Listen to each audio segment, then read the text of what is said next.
ਆ ਜਿੰਨਾ ਆਦਮ ਆ ਗਿਆ ਜ਼ਿੰਮੇਦਾਰੀ ਬੜਾ ਖੜਾ ਹੋ ਗਿਆ ਇਹ ਮੇਰੀ ਬਣਾਵੀਂ ਥੋੜੀ ਓਏ ਡਰਦਾ ਵਿਚਾਰਾ ਹਾਲ ਹੈ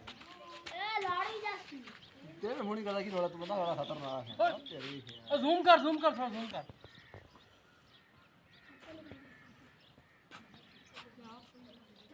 ਪਿਛਾ ਡੰਗ ਮਾਰ ਸੀ ਮੱਖੀ ਨੂੰ ਚਾਪ ਲਵੇ ਬਾਗੇ ਤੇ ਡਰ ਲੱਗਦਾ ਸਾ ਪਿੱਛੋਂ ਹੈ ਕਿ ਉਹਦੇ ਡਾਣ ਕੇ ਹੁਣ ਲੈਂਦਾ ਐਵੇਂ ਹੁੰਦਾ ਉਹ ਨੰਬਰ ਲੱਗੇ ਦਾ ਪਿਆ ਉਹਦੇ ਇਹਨੇ ਕਾਲੇ ਕੱਪੜੇ ਨੇ ਰੋੜ ਪੈਂਦਾ ਹੀ ਪਿਛਾ ਹੋ ਜਾ ਮਾੜੀ ਜੀ ਛੋਟੀ ਦੇਵੀਂ ਆ ਬੋਤਲ ਦੇਵੀਂ ਸ਼ੁਗਾਰ ਤਾਂ ਪਵਾਈਏ